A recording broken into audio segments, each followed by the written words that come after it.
اعوذ باللہ من الشیطان الرجیم بسم اللہ الرحمن الرحیم الحمدللہ الذی جعل کمال دینہ و تمام نعمتہ بولایت علی بن ابی طالب علیہ السلام والصلاة والسلام علی سید الانبیاء والمرسلین وآلہ الطیبین الطاہرین المعصومین اما بعد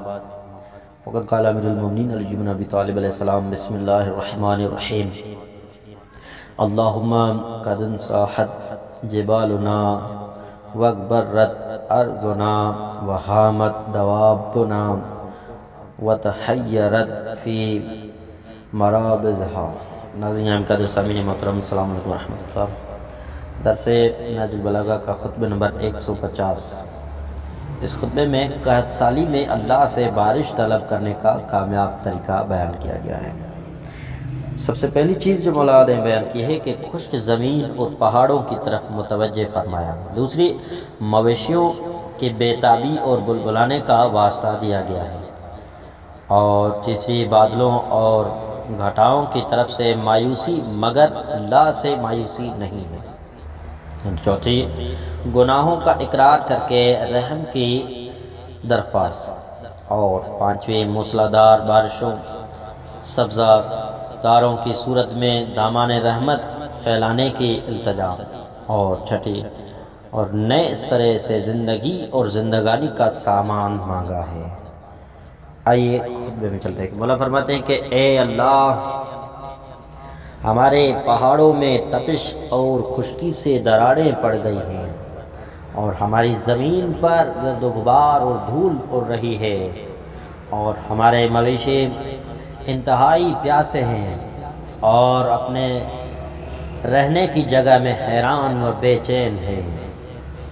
اور پسرے مردہ ماؤں کی طرح نالہ و فریاد میں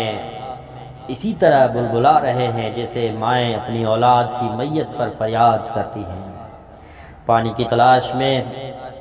اپنی چراگاہوں میں اور پانی پینے کی جگہوں میں بار بار آتے جاتے نالہ و فریاد کرتے کرتے خستہ حال و ملول ہو چکے ہیں۔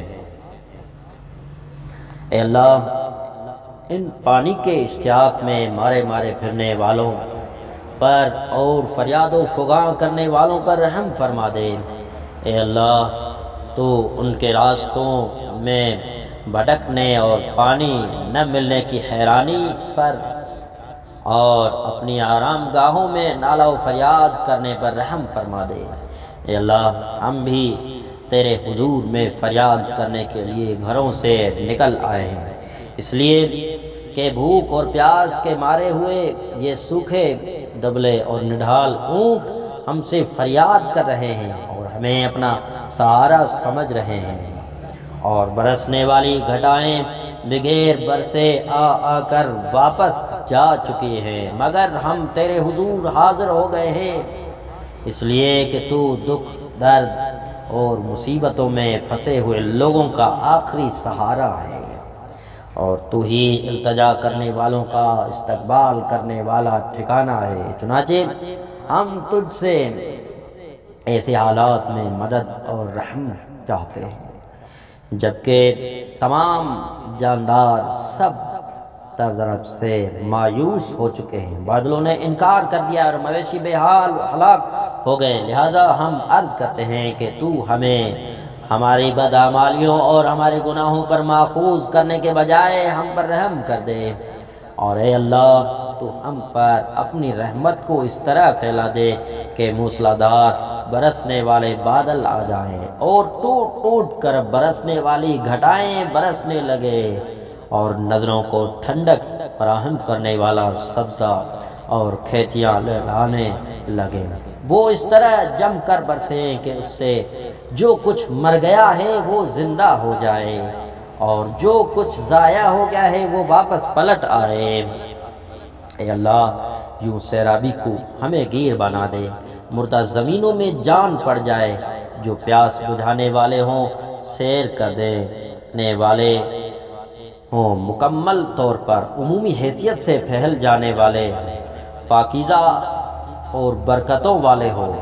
دل کو بہلانے اور لبھانے والی ہو، فصلوں اور نباتات کی فراوانی کرنے والی ہو، جس سے حسین شاخیں اور پھلوں اور پھولوں سے لدی ہوئی ٹہنیاں چمکتے ہوئے پتے نکل آئیں، تیرے کمزور و ضعیف بندوں کو اس خشک سالی سے رہائی ملے، اور تیری بستیوں کی مردہ چیزوں میں تیری اس رحمت سے زندگی دوڑ جائے۔ اے اللہ، تجھ سے سیرابی کی التجا کرتے ہیں تاکہ ہماری اونچی زمین بھی گھاس سے سرسبز ہو جائے اور نشیبی زمینوں میں پانی جاری ہو جائے، اور نشیب و فراز کی زمینوں کے دہنے بائیں جانب سرسبز پھیل جائے، اور سیرابی سے پھلوں کی افراط ہو جائے، اور ہمارے مویشی خوشحال ہو سکیں، اور جس سے دور والی زمینیں بھی تر ہو جائیں، اور جس سے کھلے میدان بھی مدد پا سکیں، اور اپنی ان برکتوں کے صدقے جو وسیع ترین ہے، اور ان عطیات کے واسطے جو تیری مخلوق کی تباہی اور دور کرتے ہیں، اور بلا نگران وحشی جانوروں کی دیکھ بھال کرتے ہیں، ہم پر ایسی بارشیں برسا دے جو پانی کی روح بہا دے، اور لگاتار برس کے جھڑی لگا دے، جس میں بارشوں سے اور بادلوں سے ٹکراتے اور برستے رہے، اور بارش کی بوندوں کو دھکیلے، جس میں چمکنے والی بجلی دھوکہ نہ دے، اور نہ جس کی گھٹائیں پانی سے خالی ہوں، اور نہ اس میں بادل پھٹے ہوئے بکھرے ہوئے ہوں، اور نہ تھوڑی سی بارش ہو کہ جس سے ہوا ٹھنڈا ہو جائے۔ ایسی بارشیں کر کہ قحط زدہ لوگ خوشحال ہو جائیں، اور بارش کی برکت سے خوشحالی کے سارے کے مارے پاؤں کو زندگی ملے، اور وہ تیری ہی ذات ہے جو لوگوں کے مایوس ہو جانے کے بعد بھی بارشیں کرتا ہے، اور اپنی رحمت کو سب پر پھیلا دیتا ہے۔ بلا شبہ تو ہی قابل حمد و ثنا ولی اور حاکم ہے۔ خطبہ نمبر 151۔ اس خطبے میں آن حضرت صلی اللہ علیہ وسلم کی کارکردگی اور رسالت امامت سے خطبہ شروع کیا ہے، اور پردہ غیب میں لپٹی ہوئی تمام چیزوں اور حقیقتوں کے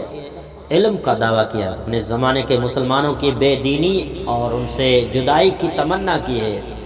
اور اسی طرح حقیقی مسلمانوں کا ذکر و صفات بیان فرمائے ہیں۔ حجاج بن یوسف ثقفی کی طرف اشارہ اس خطبے میں کیا ہے۔ آئیے خطبے میں چلتے ہیں۔ مولا فرماتے ہیں کہ اللہ نے حضرت محمد مصطفیٰ صلی اللہ علیہ وسلم کو مکمل حق کی طرف دعوت دینے کے لیے بھیجا تھا، اور تمام مخلوقات پر گواہ بننے کے لیے ارسال فرمایا تھا۔ چنانچہ آن حضرت نے اپنے پروردگار کے تمام پیغامات بلا کسی سستی اور کمی کے پہنچا دیے، اور اللہ کے دشمنوں سے بلا کسی بہانہ بازی اور کمزوری کے جہاد کیا۔ وہ متقین کے امام اور ہدایت یافتہ لوگوں کے لیے بینائی اور بصیرت تھے۔ جو چیزیں تم سے الگ کر کے غیب کے پردوں میں لپٹی ہوئی ہیں، اگر تمہیں بھی ان کا اسی طرح علم ہوتا جس طرح مجھے ان کا علم ہے، تو تم لوگ بیابانوں میں نکل جاتے اور اپنے برے اعمال پر روتے ہوئے اور اپنے جان کا ماتم کرتے ہوئے، اور تم اپنے اموال کو بلا کسی محافظ کو حفاظت کے لیے مقرر کیے ہوئے اور بلا کسی نگہداشت کرنے والے کے چھوڑ جاتے اور سرگردان پھرتے رہتے، اور تم میں سے ہر ایک کو صرف اپنی جان کی فکر ہوتی اور کسی دوسرے کے حال کی طرف توجہ نہ کرتے، لیکن تم نے اسے بھی فراموش کر دیا ہے جو کچھ تم کو یاد رکھنے اور عمل کرنے کے لیے بتایا گیا تھا، اور تم ان چیزوں کی طرف سے بے خوف ہو گئے ہو جن سے باز رہنے کو کہا گیا تھا۔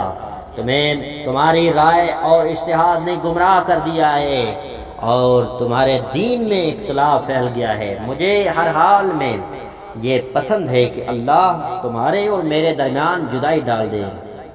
اور مجھے ان لوگوں کو ملا دے جو تمہارے مقابلے میں میرے ساتھ رہنے کے زیادہ حقدار ہیں۔ بے خدا وہ ایک ایسی قوم ہے جس کی رائے قابل مبارکباد ہے اور عقلیں پختہ اور کھل کر حق بات کہنے والے ہیں اور ہر قسم کی سرکشی اور باغیانہ تصورات کو چھوڑے ہوئے ہیں، وہ سبقت کر کے صحیح طریقے پر کاربند ہو گئے ہیں اور دلیل و حجت والی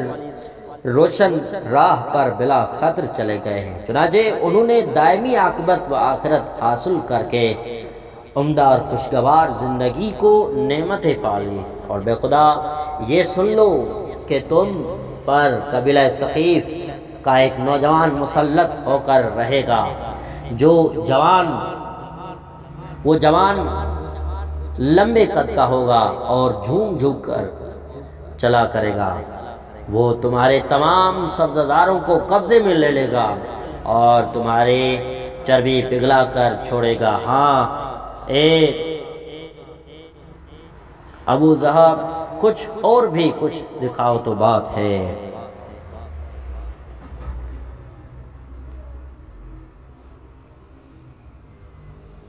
والسلام علیکم ورحمۃ اللہ وبرکاتہ۔